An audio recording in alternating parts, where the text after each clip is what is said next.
Welcome to Socially Served. I'm your host, Frank SROKA, and thanks for joining us today. We're live from our studios at the Witchwood Barns. And as you know, Socially Served was created for you, the consumers, so you can make informed decisions. And today I'm really pleased to have Keith Rashid, and he's the National Manager of March of Dimes Canada for Accessible Travel Services. So welcome to our show. Thanks very much for having us here. Such a pleasure having you here with us.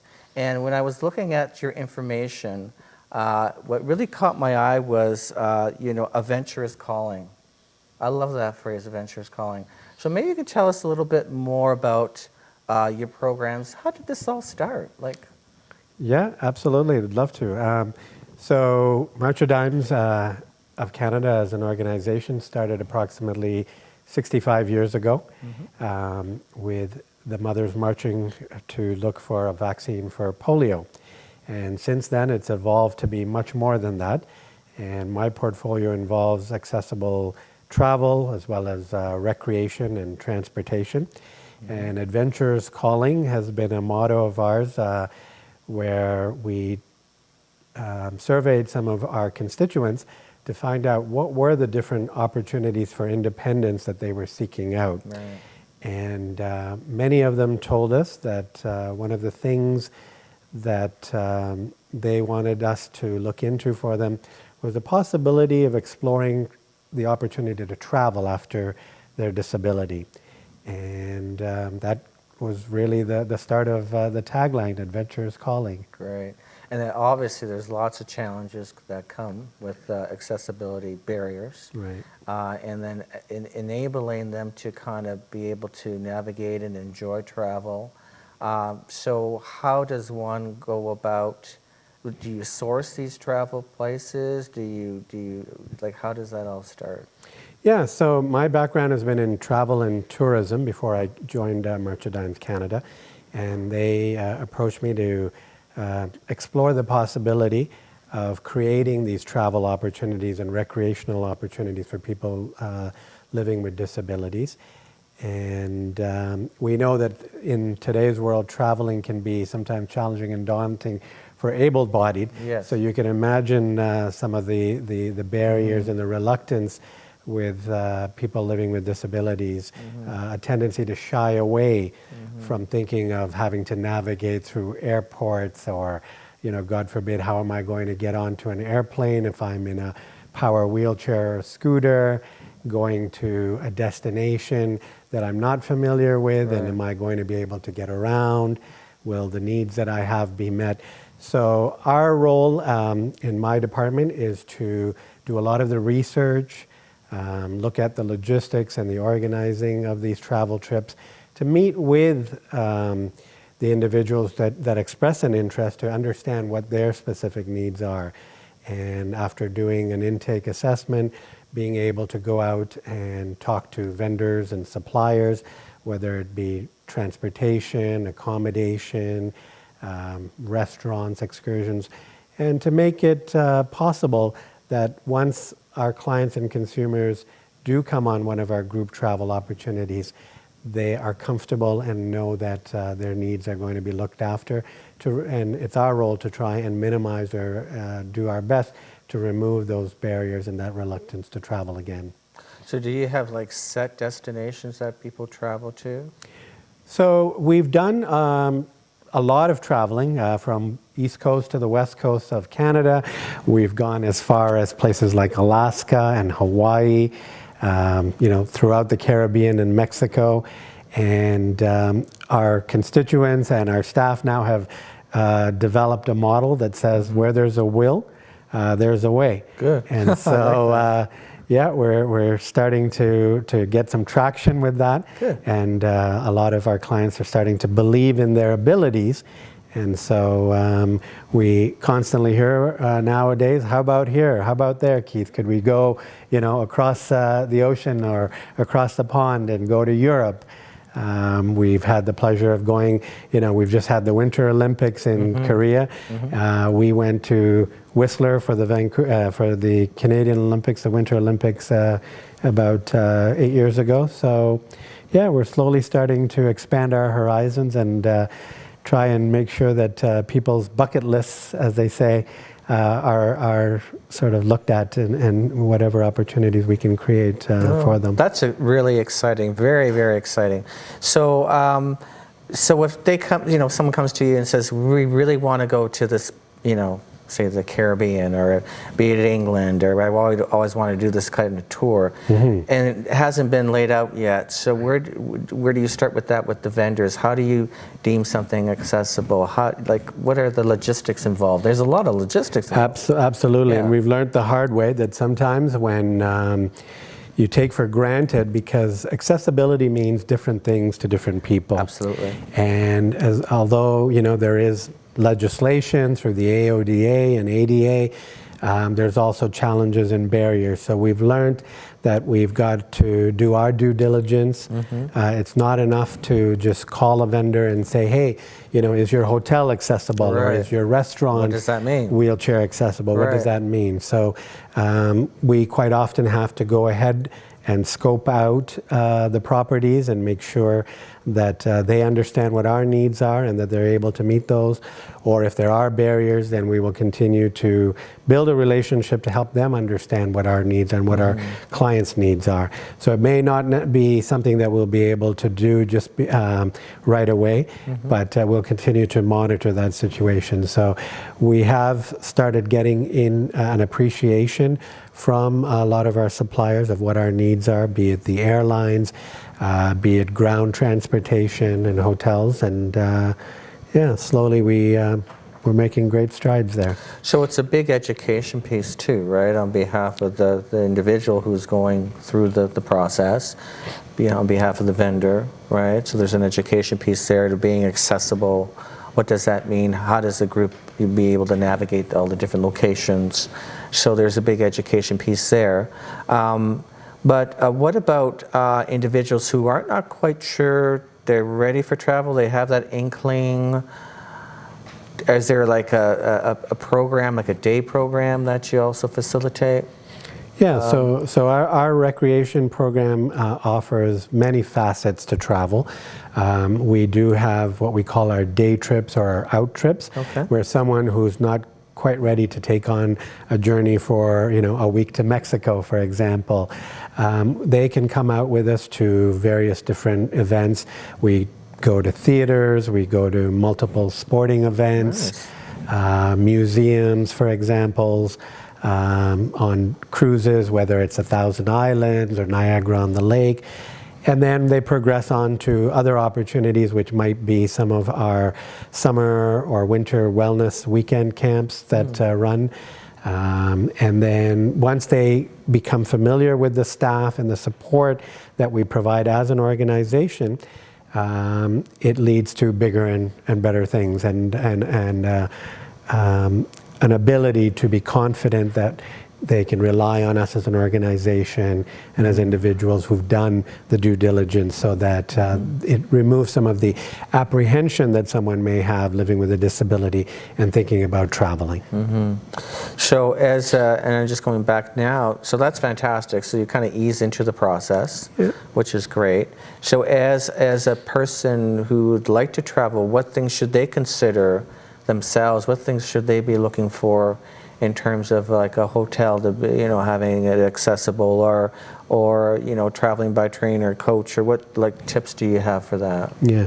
So the biggest tip I have for them is preparation. And I can't say it enough. You have to plan well in advance. It's not something that you can just at the drop of a hat expect to show up at an airport, at a bus terminal, and think that the vendors are going to be able to accommodate. As much as we'd like this to be a perfect world, we still have a long ways to go. Exactly. But with some planning and with some preparation and calling ahead, letting the suppliers know, the vendors know what your specific needs are, and then following up, making sure that you may have to call 2 and 3 times.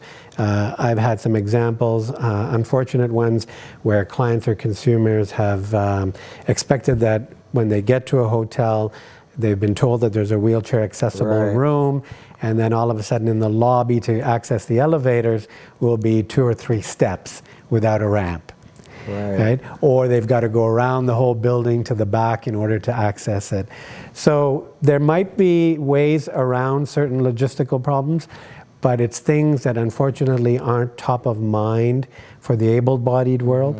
And so preparation and calling ahead and making sure you speak to a specific individual who you can then follow up with. And whenever possible, get it in writing.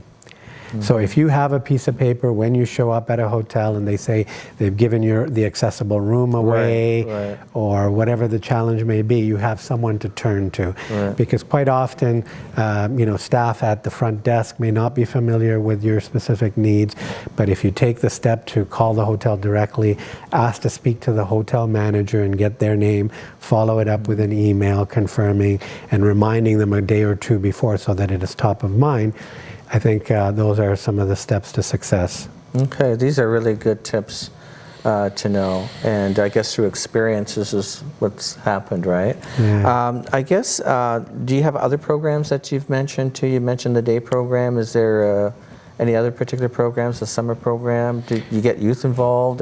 Is it all ages that we're talking about? Yeah, so as an organization, it is predominantly focused on adults 18 and over with a disability, but we also do have various other programs that cater to youth. We do have a recreation program that offers a youth weekend retreat, and our summer recreation program that you referred to has now been going on for about 35 plus years. Wow. And that also has an element of youth that can attend. It's an 8-week summer program that started here and originated in Ontario, and I'm happy to say has now gone across the country. We've been offering it the last few years. Great. In British Columbia, in Alberta, as well as last year for the first time in Nova Scotia. So again, as an organization that's gone national over the last 10 years, the need for programs and services is increasing, Right. and we are constantly trying to increase our capacity. That's great. So is there is it a team effort? Is there like a group, a team that you work with to facilitate all this and coordinate it all, or is it all Keith? No, it wouldn't be possible for Keith. No? But no, I mean, what we call ourselves is the Community Engagement and I Integration love Services that. Department. Okay. So I have colleagues that assist, a staff that help me with the Right. day-to-day operations. And then we've also got other programs such as conductive education.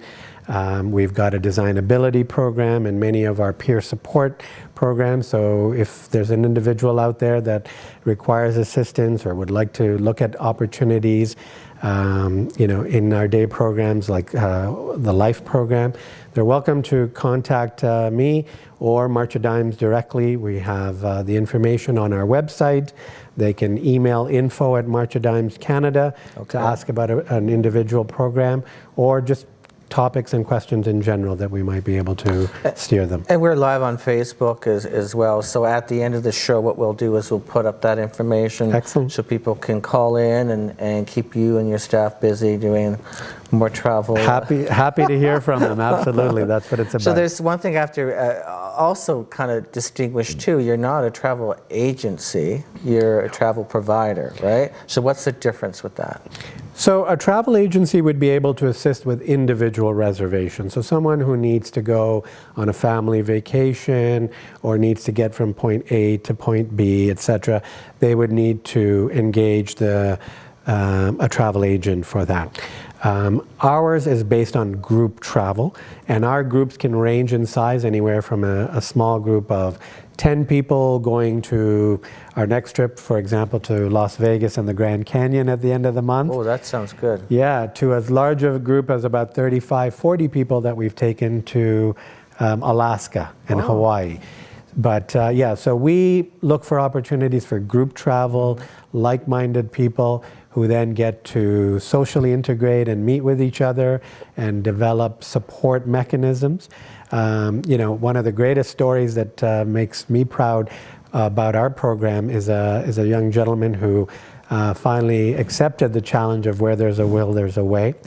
and he came on several of our larger travel trips and contacted me a few years ago and gave me an update that he was now feeling empowered and independent, that he's now booking his family vacations and looking after the logistics himself. Wow. So it makes you proud that, you know, as a department and as an organization, it has led to those opportunities for independence where people feel that they can now go out and do this on their own. Yeah, that's the key, and I like your term empowerment because that is the key, right? So do you have a lot of individuals who are not newbies, but I guess people who are always like, oh, I had a great experience, I want to come on the next trip. So you must have a following of Yeah, groups, we have a loyal following that way, Right, and we also find that they tell someone else about it, Excellent. and they bring them onto our travel trips. The beauty of our program is also it allows for family members or caregivers to join us. So if someone is unsure about letting their loved one or their family member go away to Hawaii or you know, to the Caribbean, we welcome them to join the program. They can use that opportunity to come and see and do the things that we're doing and join the group, or use that opportunity as a respite for themselves. So know that you know, the recreation and travel staff will be there to look after their loved ones' needs, and they can use that opportunity to have a vacation on their own or do things with the rest of the group. You're going to get a lot of calls, you know. I would love to. I would love to be able to field them. Absolutely. So You're going to get a lot of truly calls. appreciate the opportunity Absolutely. to share, you know, the knowledge, and Yeah. that's what it's about. Quite often, people don't know where to turn to for these resources. That's right. And once they hear about the program, they tell someone else, or they're amazed that the service is available. So Yeah, and that's a big challenge too, like for caregivers. It's a lot of work and a lot of involvement, and it's nice to hear that that's part of what's involved. And I guess also the caregivers learn best practices too, right? So everyone's learning as they're going. Sometimes they don't realize they're learning as they're going. Yes. But that's perfect. That's Yeah. really perfect.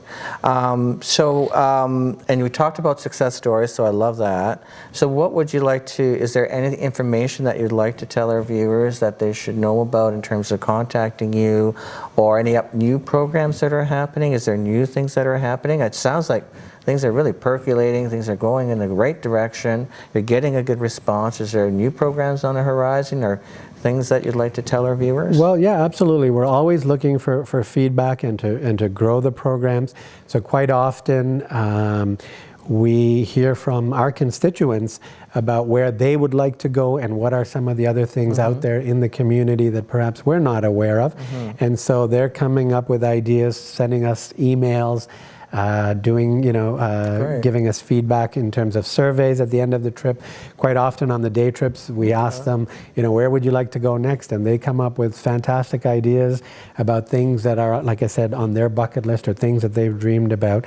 So the key message is, you know, as I said, don't leave any stone unturned. If there's something out there that you'd like to do, we'll do our best. Sometimes it may not be possible to do immediately, but it's something that we will definitely work towards as a goal as an organization.